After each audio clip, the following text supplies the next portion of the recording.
I'm based in Dubai, but I'm coming from Europe. You recognize it from my very nice French accent.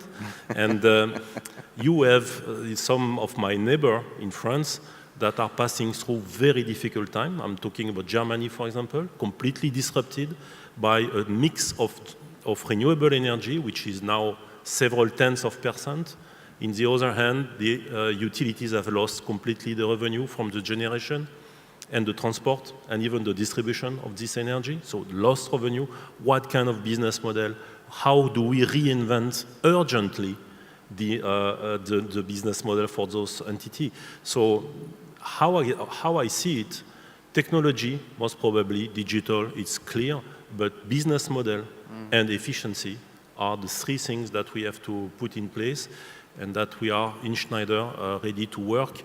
It's not easy. It's not easy because it's, I mean, we have been working in the utility field. Utility has been kind of protected from change, very slow to change sometimes, and now there is this massive disruption coming on. It's a big threat for all of us actually, because we are the core of this. But on the other hand, it's a massive opportunity for the business and for the supplier and for the utilities themselves. Yes, I mean, you do not want to be shown in 20 years' time as another Kodak, do you, for film? And I think it is enormously difficult for producers of technology and marketing them. But Graham, as a regulator, you may have you have a different set of requirements, obviously. So your view in terms of disruptive technology? It's a little bit difficult when you're fourth to say something genuinely novel that isn't just nonsense. So I'd have to support everything that's been said. And I think what's perhaps distinctive about what's happening in the utility space is you mentioned Kodak, Uber's been mentioned. Essentially, that's information and communication technologies disrupting a particular industry. What the utilities have faced is that combined with something which didn't necessarily have to happen, which is the fact that distributed generation, small-scale local generation, is also becoming increasingly viable, essentially because of the reduced cost of solar photovoltaics. So these two things have intersected in quite a profound way. That said, I think there's quite a strong case for utilities. I think if you've been a producer of conventional power over the last few years, life's been very hard. But actually, I don't think that networks are necessarily going to be undermined by these changes. And actually, the other thing that's happening is, from what I can see, is the energy supply chain generally is becoming electrified. So we're not likely in 20, 30, 40 years' time to be burning primary fuels in our homes to make us hot or cold, or in our cars to move us around. All of those services will be provided by electricity. And I don't see that we will easily do away with the need for a network, which is there to coordinate a lot of that electricity transfer, and is there as something which remains when our local generation isn't available because the sun stopped shining or the winds stopped blowing. So it's an incredible challenge, and it requires a bunch of new skills and a focus on different things to what utilities have focused on in the past. But I guess I would say electricity networks are going to be around for a very long time, and the people who get it right are going to be very successful, continue to be very successful businesses. So just developing that theme a bit, in terms of as a regulatory body and perhaps incentivizing network companies that suddenly have to have or provide open access from almost any portal, from anywhere, whether it's customer side or large industrial side or obviously back from the transmission side. How do you feel that regulators should move to more of an access charge rather than perhaps a consumption charge in the future? Well, I think regulators, if the regulator is the most fleet of foot player in a given industry, then there's a problem. So regulators are generally trying to understand, to some extent, keep up with these changes. Yeah. And I think it's highly likely that we'll move away from a model where the principal service that people are getting from their utility is energy, kilowatt hours, joules, or whatever, what they'll be getting is a balancing service, a security service. It's been done before. I remember things called top-up and standby tariffs. This was for typically large customers who had their own power generation, and they needed two services from the network. They needed it to be topped up, so I don't have quite enough electricity of my own, so please give me some more. And I need standby because my plant might fall over. I could well imagine that in future we will pay your utility $100 a year because the utility is there, and the net kilowatt hours that you might receive from the utility could be very low.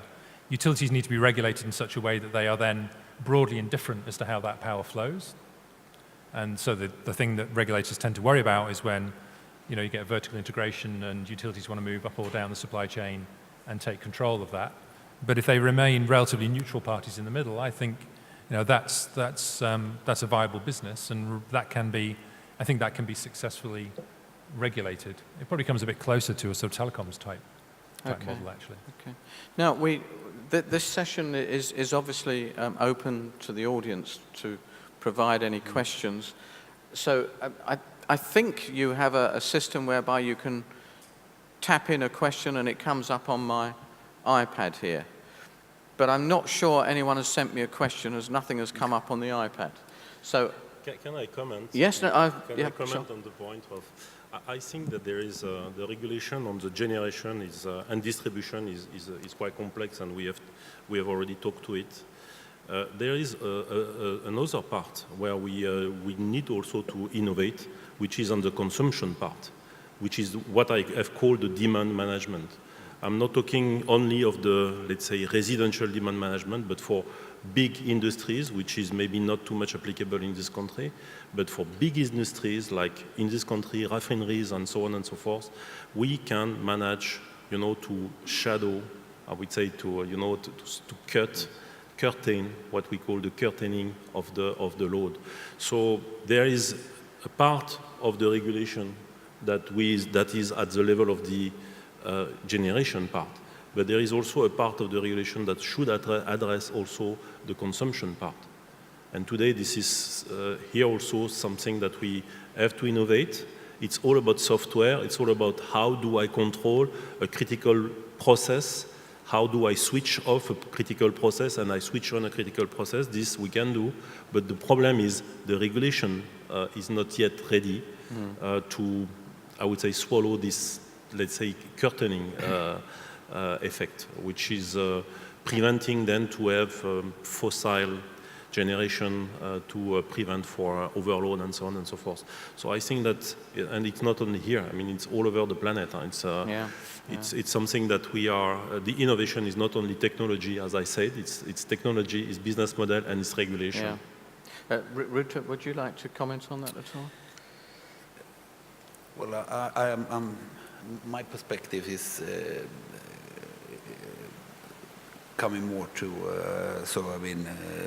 do we need to do more or less with the regulation? I think if we look here in the Middle East, it has a particular setup, which I think is actually going to change. If I look my home country, Sweden, it has gone from being completely vertical to now horizontal.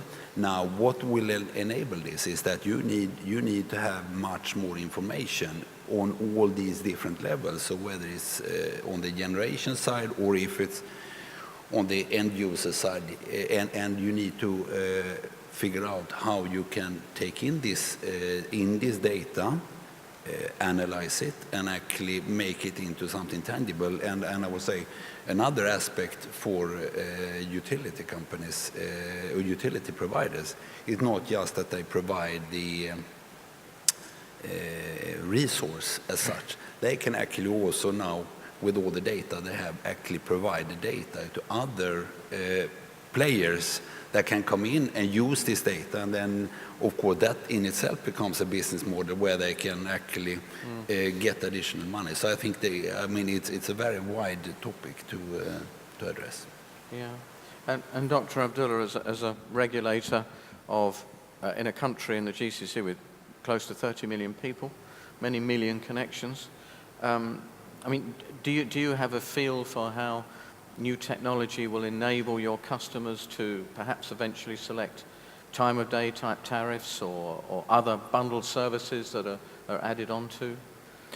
Yeah, referring back to the access charge, we are applying it now for some large consumers who have their own generation but connected to the grid. And before they were only charged for energy. Now we are charging them for the connection, for the availability of the connection. And I'm sure if the distributed generation spreads more and more, a group of consumers will be paying for the grid and the other will not be paying. So unless there is an access charge applied to everybody, it will not be fair. Some of the consumers will be paying for the grid, while those who can afford to have their own generation will be benefiting from the grid and they will not be paying for it. The other aspect that we implemented is with the application of the smart meters now. We are imposing time of use tariffs, which will be high during certain hours of the year, and there will be an off-peak tariffs which are low and will encourage consumption. And we can see its benefits, even the difference between the peak charge and the off-peak charge is not as high as we want, but we are moving in that direction. We would like to see a larger margin to encourage the utilization of peak and off-peak tariffs in the system. Currently, the peak load in Saudi Arabia is about 62,000 megawatts, but from our analysis, almost 5,000 megawatts is used only for 100 hours. Yeah. And if we can implement successful time of use rate or any other interruptible load technologies, we'll be able to reduce the required capacity by that amount. 5,000 megawatts? Yeah, 100 hours. That's an amazing statistic, actually. That really is. Yeah, actually, this is very common mix. That when you have actually the peaks are most probably in summertime here, right? And you are going to Europe. It's more in the winter time, and you are, for example, 100 gigawatt installed in France, and the average is 50. And then you are. So this is where I'm saying about the generation is one thing, the curtaining, which is what you are doing, which is the peak management, whether by incentivizing whatever tariff is another solution. Now you need to understand, you need to integrate the innovation. What you are doing is innovating on the tariff and then the business model, and you can create more value for your customer, yourself. Now the question is, how do we integrate all of those data? And one thing that sometimes we forget, that to do so, we need smart meters, we need smart secondary substation, primary substation. Everything has to be connected. Yes, sir, Mr. Eriksson. And we have to bring this information up to the head of the decision maker of a utility. So here is really what I call the digital revolution in the utility, but it starts by the field. We need to digitize. It's not that complex. Everything is existing, but we need to have the will. This country has the will to do it. This area has the will to do it. And sometimes I'm just saying that this digitized approach, sometimes we can think, okay, we are utilities, we are a bit behind and less advanced than others. But this new technology can push those utilities much ahead of much more experienced utilities. Yeah. It's kind of like the telecom. You can jump 2 generations by this digitization, and I think this area is ready to do it. Okay. I'm convinced that this area is ready to do it. No, agreed.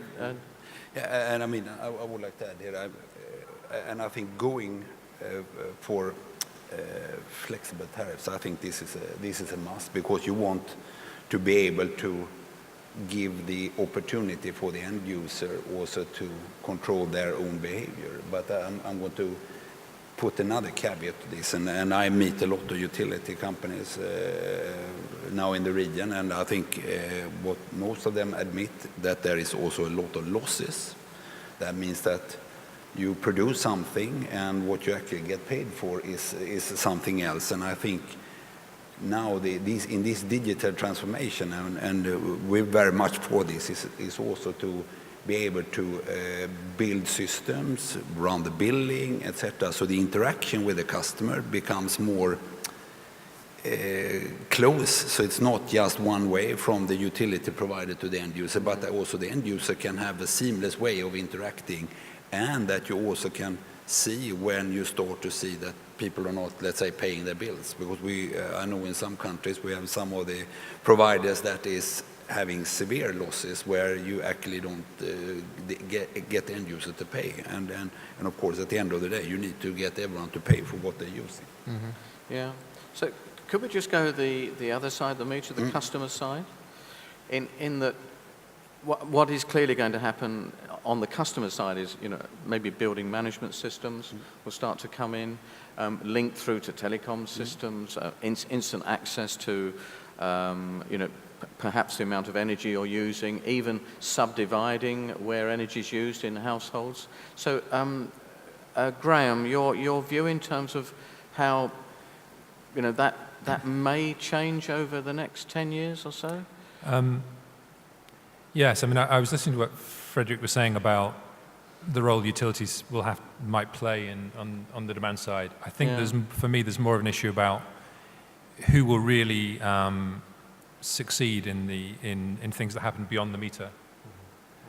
Because it seems to me that's where there is scope for a lot of very different players to successfully enter the market. So Google decides to buy a thermostat manufacturer. And if we continue to have competitive energy markets, there's no reason in principle why the utility needs to be in control of any of that. If those competitive energy markets produce some sort of price signal about the value of energy at any given time, then you can simply have a system within your home that does what it can to allow you to respond to those price signals.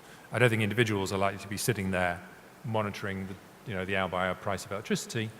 But if you've got a combination in your home of on-site generation, batteries which are either in an electric vehicle or are within your home for storing surplus energy, some appliances which you don't want switched off, but other appliances which can be switched off. Yeah. So my iPad's charging, but it's okay to turn it off at the moment because it's at 50% plus charge. Or my fridge, compressor, temperature's cool enough in the fridge, turn that off. Water heater. The water heater. I mean, there's quite a lot that can be done. And that 5,000 megawatts, which only operates for 100 hours, well, I guess the next 5,000 megawatts probably operates for 500 hours. And you could work out what the peak load would be if you smoothed the entire electricity consumption of Saudi Arabia across all 8,760, and it'd be a great deal less than the current peak. So I think there's massive potential to do that in a way that the customer doesn't really observe, doesn't at all observe. They just want to go about their everyday life, using stuff when they want to use it. They want to be available. But if you can offer them a service which says you'll have just the comfort level that you've always had before, but actually you're going to save significant sums of money on your power bill, I mean, I think that's an interesting business. That isn't going to be suitable for every home overnight. It'll be more difficult to do in some places than others. And to be honest, utilities will make it more or less easy to the extent to which they essentially make that information available to the consumer so he or she can respond to it. I mean, I think that's the bit that will be more disruptive of the core utility service, perhaps, than what goes on before you get to the meter. I mean, it does also, of course, help utilities, because if you don't have your 5,000 megawatts for 100 hours, then that filters right down to transmission and distribution as well, of course. So suddenly you're utilizing your assets in a more efficient way. So per unit, it should actually be cheaper if you can get rid of those peak units. So, Frederick, what is Schneider doing in terms of perhaps developing customer-side technologies that may eventually lead to... I mean, the issue really for all companies is that it's fine developing these technologies, but only if someone will actually tie in with attractive tariffs. It's worthless having a a smart business management system or building management system if the tariff is flat. So are you looking at, you know, some kind of co-partnering deals or? Well, actually, this is a very good question and a very new world that we are exploring because, you know, sometimes we believe that we can do things alone and that we can, you know, just embrace all the equation by ourselves. I think that if there is one place where we cannot, that's actually utility supplier regulator. This is this part. So I don't want to advertise too much for other, you know, companies, but I was talking of Ericsson, my neighbor, and we are partnering. And sometimes we are not, but we need to partner because they have their technology, we have the technology. Now the question is how we are bundling all those technology and provide to the customer, which is the utility, and to their customer, which are industrial, tertiary, or residential customer, the value that we want to create. Well, again, demand management, we talk about it. Grid efficiency, I was saying that I think that more and more there will be an urgent need in getting utility much more efficient than what they are. And then this is what I call grid edge and what we call grid edge, which is the value creation with all the business model that we can create out of the advanced data distribution management system, microgrid connection, and so on and so forth. So to answer your question, this is where we have to go, I would say, together, and we have to go in partnership in order to innovate for that kind of things. Now, the energy efficiency, I would just want to go back on the point, which is the, you know, how do we monitor, what kind of information. We have two things that we have, I think, at least two criteria we can play on, which is number one is the tariff. But when the tariff is low, which sometimes is the case in this place of the world, it's a bit difficult in terms of leverage with the end user, because the cost of energy is not that high. No. I'm sorry, but this is reality. So this is one of the levers, and it's sometimes a bit difficult. Then you have the quality of service, the on time. And this is, I think, a much more powerful lever, and people are much more, customers are much more sensitive on the on time, being always connected on internet 100% of the time, rather than, you know, paying 20% or 50% less or more on the electrical bill. I think that this is a lever where that we need to together, let's say, articulate much better today, because I think that this is, for me, one of the key levers if we want to make the situation move on the right direction. Okay, before we develop that a bit further, I've got a few questions here. So they're all anonymous, which is fine. So let me ask this one. I think this is the last one that's come in. I'd like to address this to you, Dr. Abdullah, because it's about oil. And I know Saudi Arabia is very big in oil. Will a drop in oil price affect adversely the adoption of renewable and distributed generation? Do you think it will have an impact on renewable energy, the fact that oil is now so low? Well, the facts that we see from projects around the world is the cost of renewable energy is dropping very sharp. Yeah. And with the current oil prices, if it continues at this level, I think there will be a good parity between the conventional and the renewable. Yeah. If oil price is still going down, then it's going to be a competition here between the two. And who will win depends on who is going to go faster. But currently, I think the renewable is on a good parity with the current international fuel prices. Okay. Thank you. Now, I've got one here about a regulatory view. So, Graham, I'd like to ask you this. What's the view on prepay? Now, we're not talking about money in an electricity meter anymore. Those days have long gone. But what's your view in terms of prepay versus postpaid? Can I just mention one thing? You may have seen this renewable green app that you can download, and you can pay for renewable energy, and you pay for it by syndicating an amount of energy that someone purchases for you somewhere else in the world. I don't know if you've seen this app. So this is quite a revolutionary way of, if you like, paying for renewable energy, but not necessarily consuming it yourself, letting someone else buy and do the deal for you. So Graham, in that kind of scenario?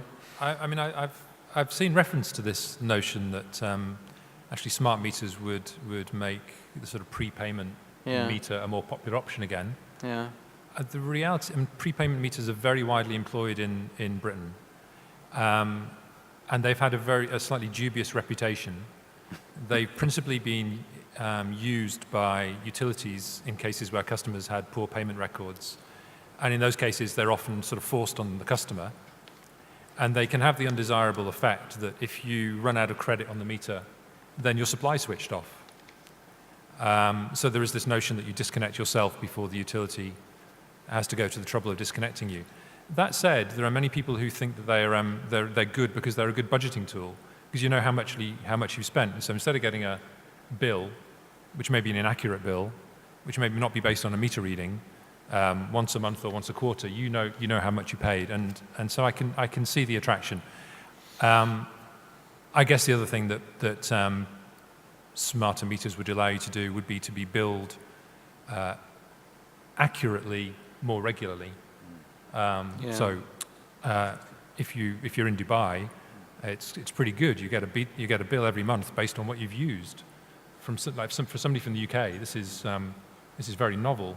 I get a bill every month based on what the utility thinks I might use over the course of the year, divided by 12, and then they read the meter maybe once every 6 months and adjust it. And I discover that I owe them loads of money, or they owe me loads of money, and when they owe me loads of money, they always roll it over. When I owe them loads of money, I have to start paying them straight away. So I think it would be one of those. I think it'd be one of those benefits. More interesting payment methods will be made. Will be made more readily available, and I guess you'll be able to top up your account instead of having to go to a supermarket and get a card topped up. You'll do it via a smartphone app. So yeah, I see some scope there. I mean, presumably, if it were treated like, say, petrol or something, where you pay for it at the point of consumption, virtually, that from a cash flow perspective is much better for a distribution company than is the current practice. And that may lead to fractionally cheaper units going forward. Do you have a view on that? Yeah, I also have a view on this. And a lot of the discussion we have now with the utilities is the mix of where you would do postpaid versus prepaid. And I think there is cases and where you would want to have prepaid. But I think with smart meters and some of the projects we're working with now, they have meter reading every 15 minutes. And of course that gives accuracy.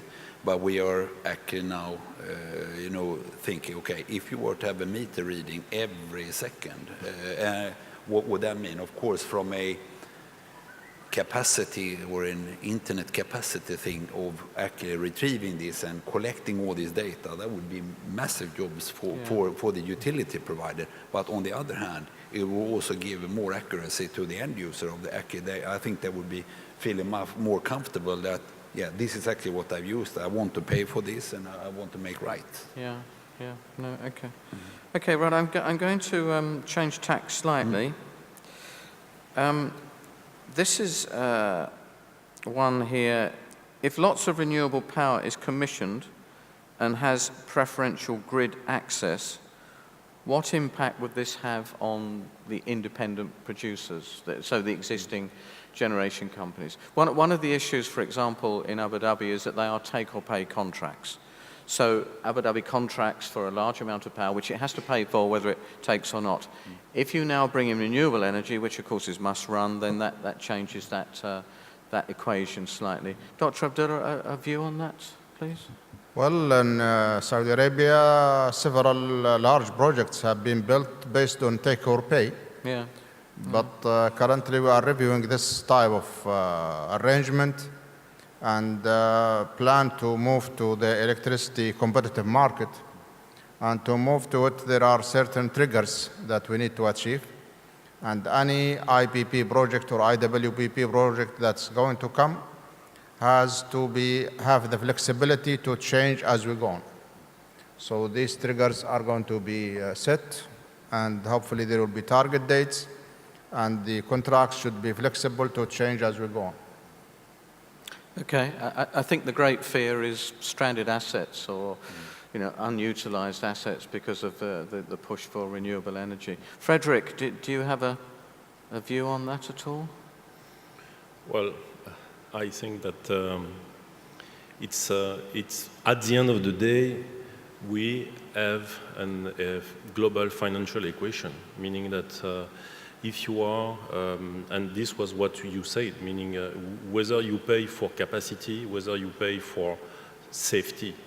So at the end of the day, the real problem is investing in renewable, investing in mid-peak capacity, investing on high-peak capacity.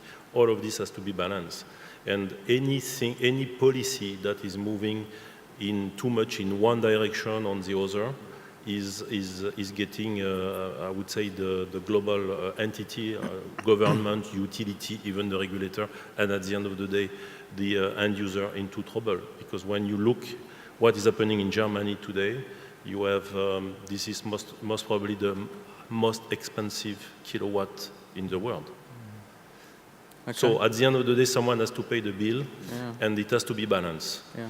And the balance is to be found, and pushing the energy as a priority on the grid, because it's by regulation decided like this, because politically we want to go for renewable.